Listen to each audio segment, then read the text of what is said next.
Chama Marilu Cabanhas. Bom dia, Marilu.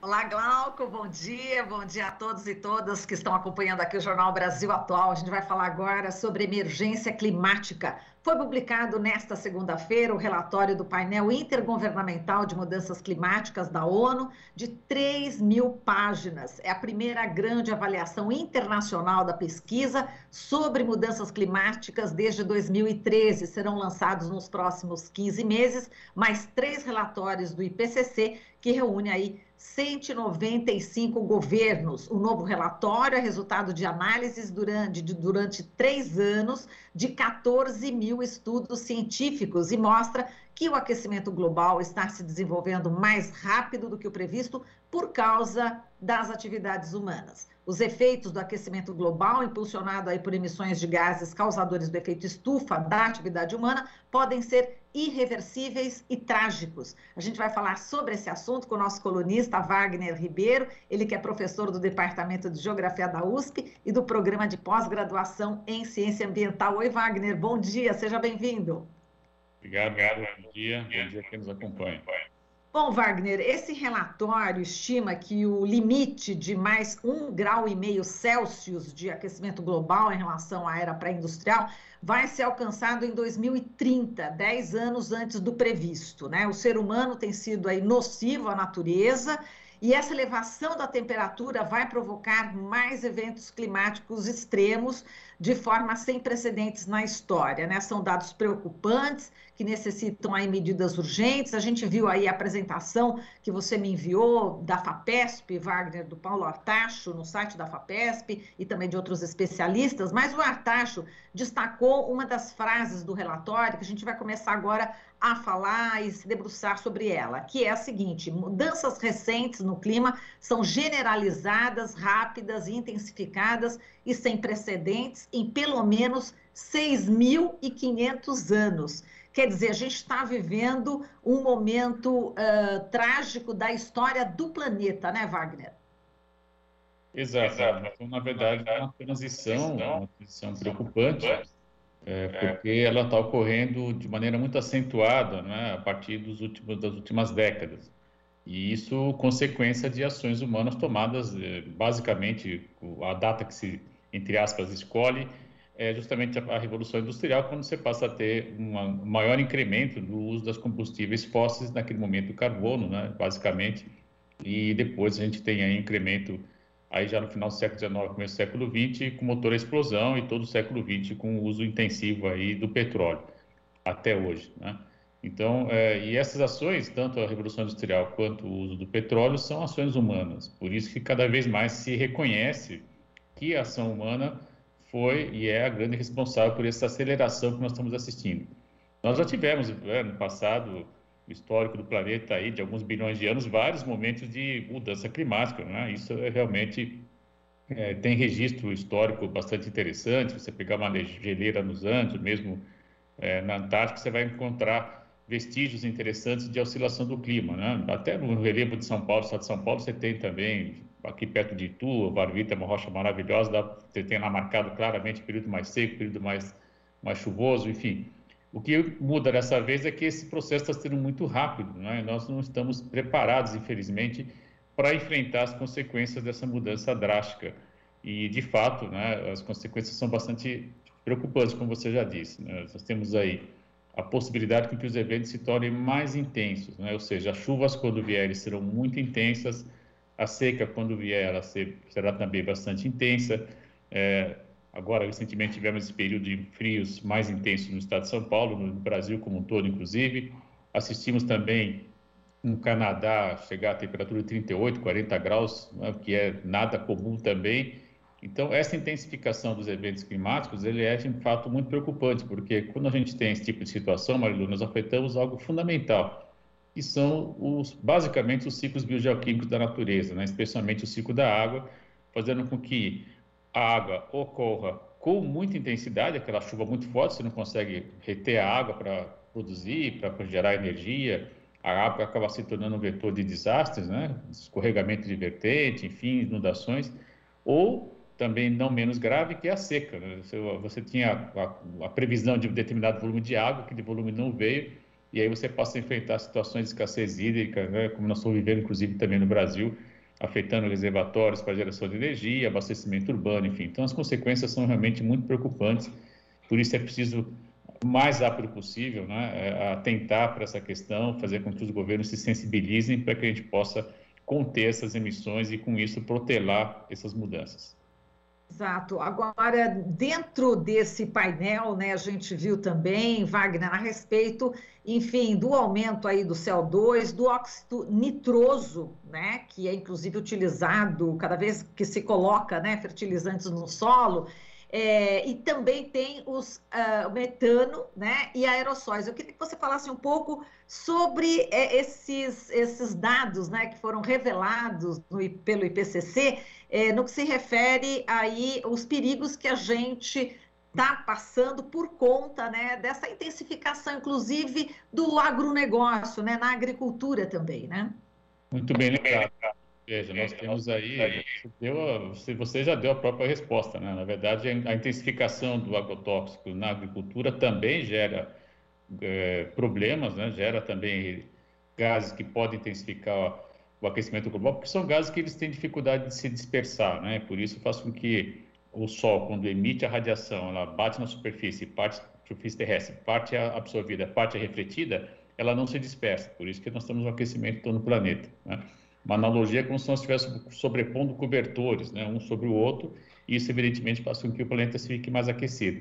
No caso dos aerossóis, né, é um termo talvez não muito usual, mas é basicamente a poeira, né, que está aí nas cidades. Então, por que a gente tem poeira? Fumaça, né, de queima de combustíveis fósseis, queimadas também gera muita poeira, né, resíduo de pneu também gera muita poeira. Então, esses aerossóis, se você pegar os grandes centros urbanos, não só no Brasil, mas pegar, por exemplo, Pequim, você pegar mesmo Londres, enfim, cidades grandes, as chamadas megacidades, com mais de 10 milhões de habitantes, você vai ter aí também uma cobertura muito importante, né, e de poluição, que faz com que também a temperatura se eleve nessas localidades. Então, esse conjunto de ações, né, mostra claramente que a nossa participação, a participação da sociedade, a participação humana, ela é de fato importante, né? E esses estudos, eles estão sendo cada vez mais detalhados, mais apurados, né, Maria Helena? Por isso que a gente consegue, nos anos 80, esse trabalho era muito incipiente, você tinha modelos muito básicos, mas depois desses 30 anos, a gente consegue ter já uma melhor métrica, né, de averiguar quanto cada atividade humana consegue impactar, né? Isso, de fato, faz com que a gente tenha aí um quadro bem melhor, bem mais apurado, bem mais definido, inclusive conseguindo chegar nesse detalhamento importante que você mostrou, quanto que o setor do agronegócio emite, quanto que o setor do transporte aéreo, transporte naval, enfim, poluição por automóveis, né, geração de metano por hidrelétrica, enfim, a gente consegue hoje quantificar esses valores e isso faz com que o debate fica mais qualificado, né, e a gente consegue também, a partir daí, essa é a segunda etapa que nunca é cumprida, propor ações para mudar esse padrão de produção. Essa é a grande questão que está posta, e isso, ou a gente faz, não há escolha, né? Temos que passar rapidamente para uma transição ecológica, uma transição justa, do meu ponto de vista, uma transição que seja planejada, que permita que nós possamos requalificar trabalhadores que vão perder postos de trabalho, isso é verdade, né? Tem que ser pensado isso. Imagina toda a cadeia de produção de combustíveis, por exemplo, né? Você vai ter gente que vai perder o seu trabalho. É preciso, então, requalificar esse pessoal, né, preparados para novas funções, porque esse novo mundo que vamos ter que construir, ele vai exigir necessariamente, né, a recuperação, por exemplo, de vertentes, a recuperação de rios, e a gente pode, então, pensar em requalificar as pessoas para atividades dessa natureza, né, produção mais orgânica, enfim, há uma série de possibilidades. A literatura também é bastante enfática nesse sentido, Marilu. Agora, vamos falar um pouquinho aqui, obviamente, do Brasil, né, Wagner? O impacto realmente será grande se a gente não fizer algo, se o governo brasileiro não fizer algo urgente. Agora, dentro desse governo Bolsonaro, a preocupação, acho que realmente multiplica-se em muitos números, porque realmente a gente vê exatamente um retrocesso nessa área, né, Wagner? Vamos falar como é que está o Brasil, quais são as regiões principais que poderão ser afetadas caso alguma providência não seja tomada urgente. Veja, Marilu, esse relatório IPCC ele tem algo muito interessante, porque ele conseguiu chegar numa escala regional. Né, os estudos mostraram aí, felizmente, bom, nos anos 2000, né, a gente tinha aí análises muito genéricas, muito amplas, né, eram mapas que você não conseguia basicamente detalhar, e agora não, nós temos já de fato várias análises bem pontuais que permitem chegar a cenários mais precisos, né.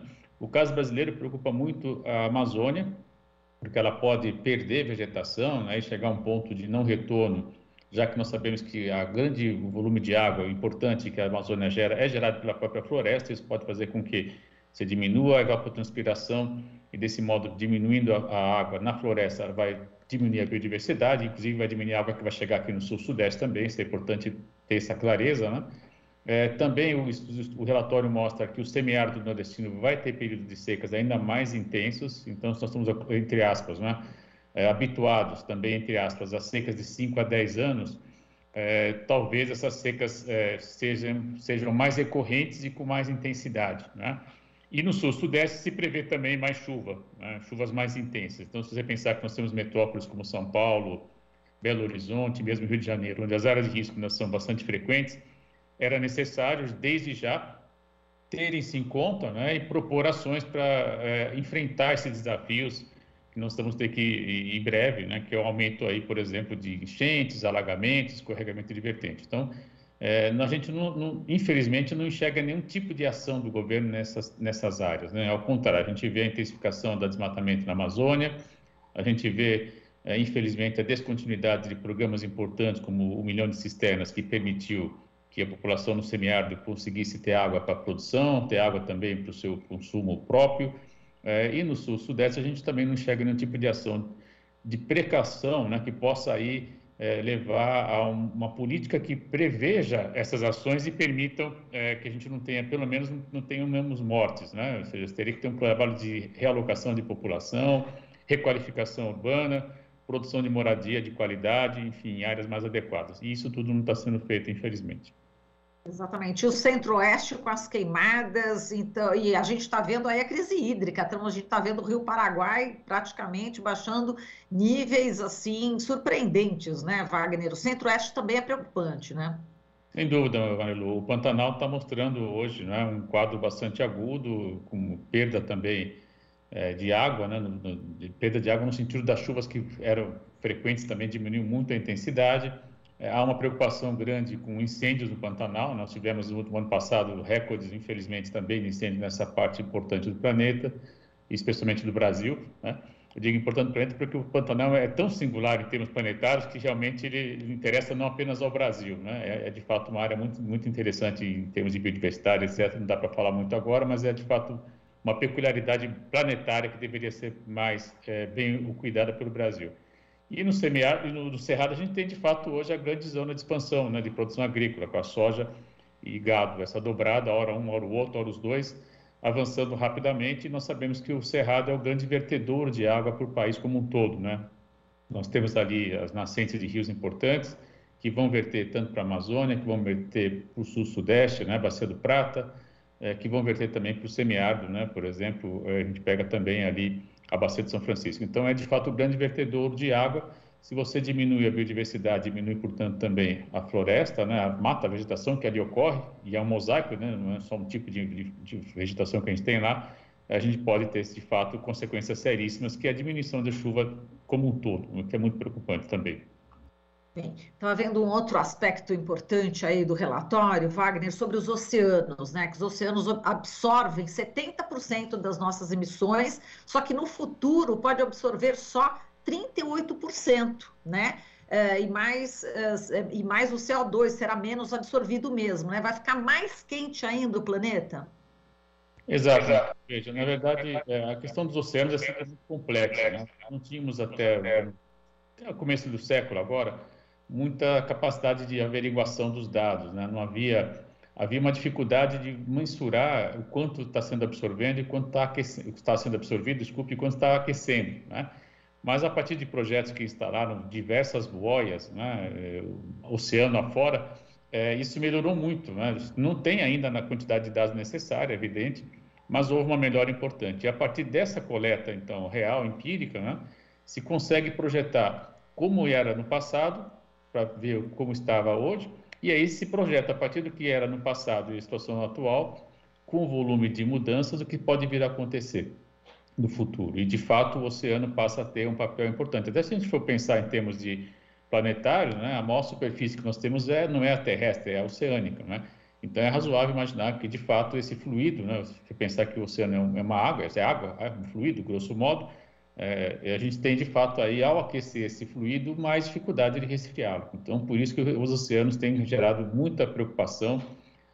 Me lembro de um evento que nós fizemos em 2002, no Instituto de Estudos Avançados, e naquele momento já tínhamos algumas questões sendo debatidas em relação ao aquecimento do oceano, era ainda tudo muito incipiente comparado ao volume de dados que nós temos hoje, mas de qualquer modo já estava presente lá a preocupação do aquecimento que os oceanos acabam trazendo. E aí a gente passa a ter, com esse maior detalhamento, a necessidade de uma política também para a preservação dos oceanos, né? E passa inclusive pelo limite, né? Essa zona de costa ela é fundamental.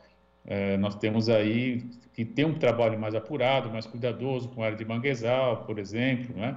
Com a própria linha de costa, né? Ocupação, e nós temos no caso brasileiro grandes cidades na beira-mar, se pensar Fortaleza, Recife, Salvador, Rio de Janeiro, só para citar 4, há uma verticalização importante, isso tudo muda toda a dinâmica de ventos, faz com que a gente tenha também maior aquecimento nessas áreas, isso também leva a mudanças importantes, enfim, não dá para falar muito agora, mas de qualquer modo é um complexo sistema, né? E em linhas gerais, pensa que é um fluido, né? Uma água que está ficando mais quente, e ao ficar mais quente ela vai mudar toda a dinâmica também de distribuição de massas diárias, vão vir mais aquecidas também para a superfície terrestre, e isso tem implicações seríssimas.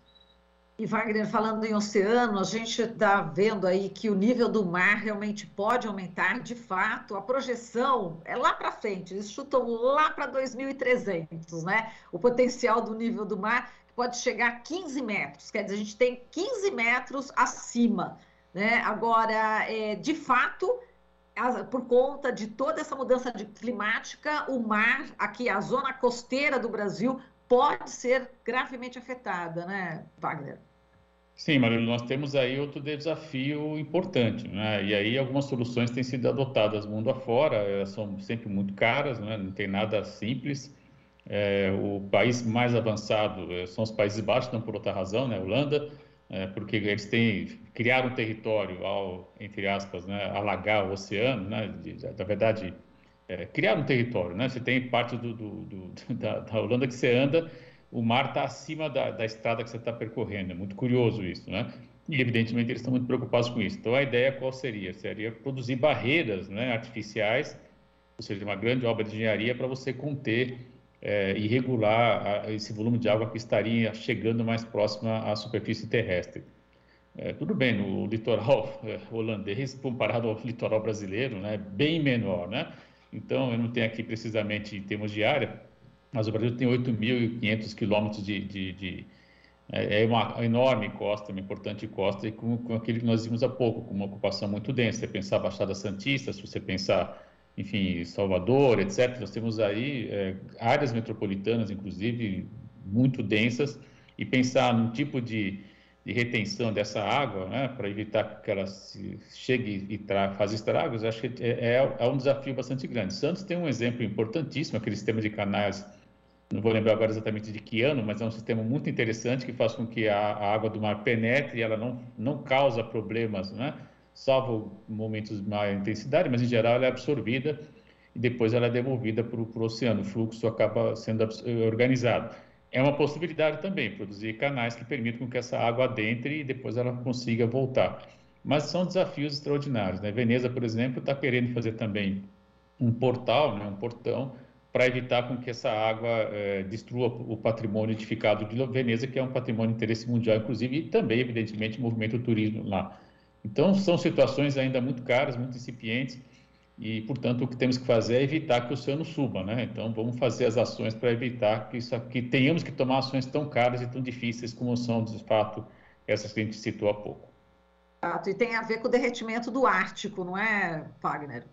Sim, o derretimento do Ártico também, parte da Antártica, né? As geleiras também perdendo água, mudando o estado da água, né? Em vez de gelo, ela se liquefaz, e aí isso tudo vai verter para o oceano, não tem jeito, né? E é evidente que, pensa de novo, é um fluido, está recebendo mais água, ele vai aumentar, ele vai expandir, né?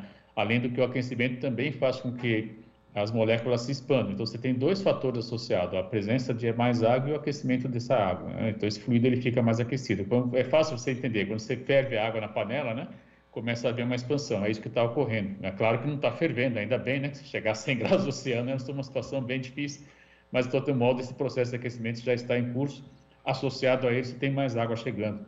Então, você vai ter, de fato, a elevação do nível, o que é muito preocupante. Exato. Em relação a enfim, a essas geleiras, né, que estão derretendo, isso já é irreversível, né? Isso a gente já perdeu, né, Wagner? Olha, Maria, você fala, isso dá até um certo frio na barriga, né? Porque nenhum desses eventos, nós organizamos 2 eventos importantes em escala sul-americana, sem parceria com o professor Pedro Dias, um grande amigo, ele é matemático, mas é um grande meteorologista, é atual diretor do Instituto Astronômico e Geofísico da USP. E naquele momento havia um colega argentino, agora me falha o nome, e ele já mostrou uma sequência de fotos, isso foi em 2005, se me lembro bem, onde ele mostrava o avanço do degelo nos Andes, né? E era algo que me preocupava já naquele momento. E depois ele fez um outro trabalho mostrando em Ushuaia, que é lá no extremo sul da América do Sul. E ele dizia, olha, está nesse ponto, né? Você falou em 2005, né? E se a gente vai olhar essa imagem de satélite agora, de fato houve uma diminuição ainda mais drástica, né? Isso traz preocupações, por exemplo, você pensar em La Paz, é uma cidade que começa a 4.000 metros de altitude, chega a 2.500, 1.800 em alguns pontos, e grande parte da água que abastece esse conglomerado importante populacional vem justamente dos Andes. Então, você tem também essa dificuldade, você passa a não ter uma fonte importante de água, né? E você não vai conseguir subir a água a 4.000 metros para abastecer ela alto, por exemplo, onde está o aeroporto, a base política do Evo Morales, por exemplo, né? Então, são questões que trazem consequências seríssimas na escala local e trazem também consequências seríssimas na escala regional e na escala internacional. Por isso que essas questões de mudanças climáticas elas são tão fundamentais, tão centrais hoje. E, do meu ponto de vista, a ordem ambiental das mudanças climáticas tem que ser incrementada com mais vigor, né, com mais força. Nós precisamos fazer com que os tomadores de decisão se sensibilizem com essa discussão e promovam ações para a diminuição das emissões de gás de efeito estufa. Sem isso, nós não vamos conseguir avançar e as consequências serão drásticas, né? Felizmente, a gente tem hoje a juventude na rua pautando essa questão, né? Acho que a Greta é a grande liderança e a gente espera que isso cresça e aumente, né, a mobilização para gerar pressão junto aos dirigentes. Muito bom, valeu, Wagner. A gente agradece aqui a sua participação. Forte abraço para você e até semana que vem. Até semana, Maria. Falamos aqui com Wagner Ribeiro, professor do Departamento de Geografia da USP e do Programa de Pós-Graduação em Ciência Ambiental. Você está ouvindo Jornal Brasil Atual. As notícias que os outros não dão.